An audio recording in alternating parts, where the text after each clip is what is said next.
All right, so I just want to break down the survey data from the beginning of the year and end of the year. And first off, thank you guys for taking the time out of class to administer the survey. I definitely appreciate it, and so hopefully you'll enjoy looking at some of these results. So I'll send this all out to you, but just my 2 cents is something that surprised me is when we look at the difference between fall and spring. I think the most surprising thing for me is actually how little across the board, if you look at this green row, things changed.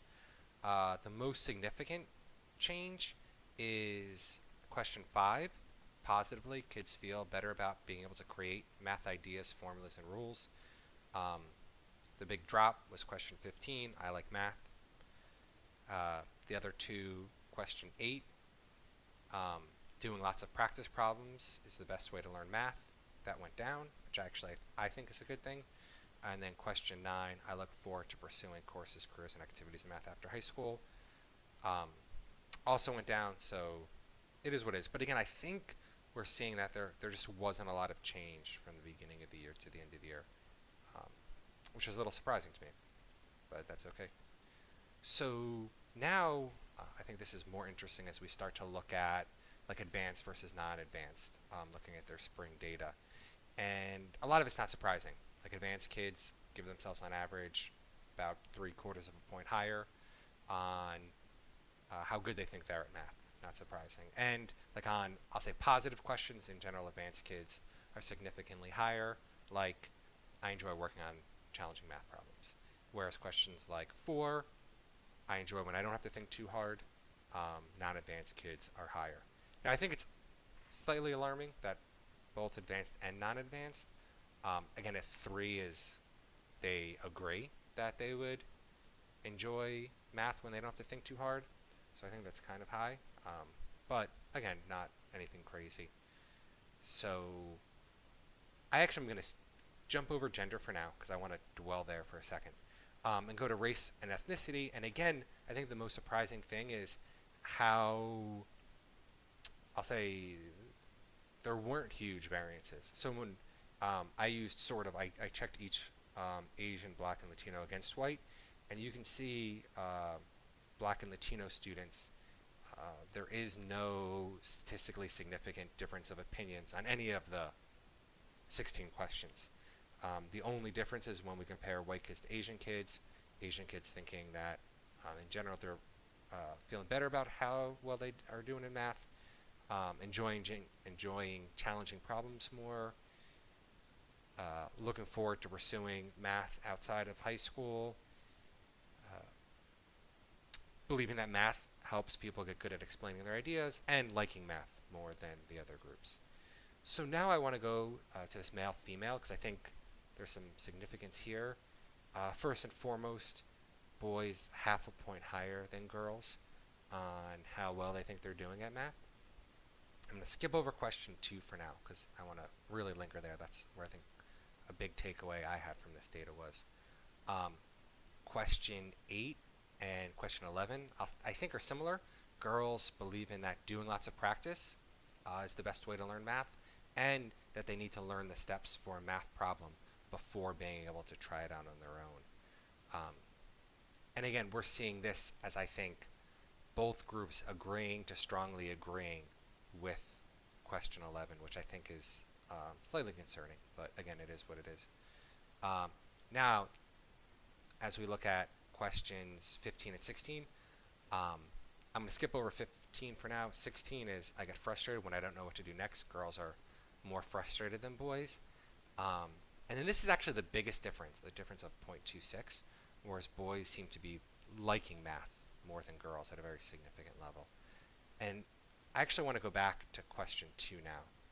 And I sort of just broke apart question 2, which is the idea of if I have a math idea, but I'm not sure if it's correct, I feel comfortable sharing it with the class.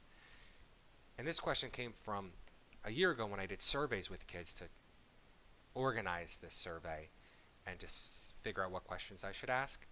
The first advanced girl that I asked actually made a comment about not feeling comfortable sharing ideas if she wasn't sure if she was right with the class. So I actually started asking it to all the kids, and there was only 3 advanced girls that I interviewed, but all three said the same thing. They didn't agree, and we're seeing that data actually play out here, which I think is really significant.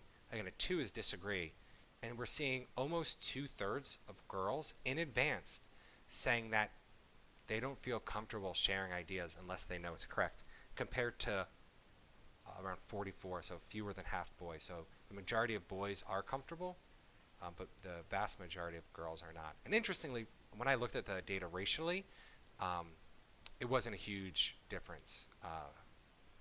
Gender was a much bigger impactor here. And then when we look at non-advanced, we're still seeing it actually really like meets towards the middle with fewer guys feeling comfortable, but then also, with more guys feeling uncomfortable, but less girls feeling uncomfortable. So, but still we're seeing like half or more than half. So why I wanted to point out here is that as you know, it's the summertime now, we're getting ready for the next school year. I know there's lots of teachers who do work on growth mindset at the beginning of the year, but maybe even considering stressing that more and maybe making it a point. Again, this isn't mandatory, but just of creating a community where kids feel comfortable sharing their ideas with the class, even if it's not correct, and really explicitly attending to that. Maybe talking about it in your PLC, or I'd be happy to come in and have a conversation and brainstorm some ideas on maybe how we can help establish this culture. So the last thing is, there was a question at the end that just what helps you understand math better. And again, we're seeing kids overwhelmingly say that teachers' explanations and working with their group mates are dominating. And then there's like the second tier is having class discussions or debates and listening to classmates a second. And then like clearly at the bottom is the textbook and homework practice problems. And again, this doesn't mean it's right. Maybe homework really is helping these kids, but this is just how kids feel. So I think it's important that we know how kids feel, but that doesn't necessarily mean that that's what's really helping them. But I still think this is interesting. And that gets repeated in this, what they think is the second most important. And then how do they measure success? Not surprisingly, getting a good grade on a test or getting a good grade on the report card dominates. And then the second tier, I actually think I should eliminate one of these. They're very similar, but having an aha moment or finally figuring out a problem next. These other ideas being last. And I don't think this is a surprise to anyone. So that's it. Again, happy to dialogue about any of this. Please take time to, if you have anything that I didn't notice that surprised you or you want to talk about, happy to do so. Or talk about it through PLCs. So yeah, I hope you found this interesting. Thanks.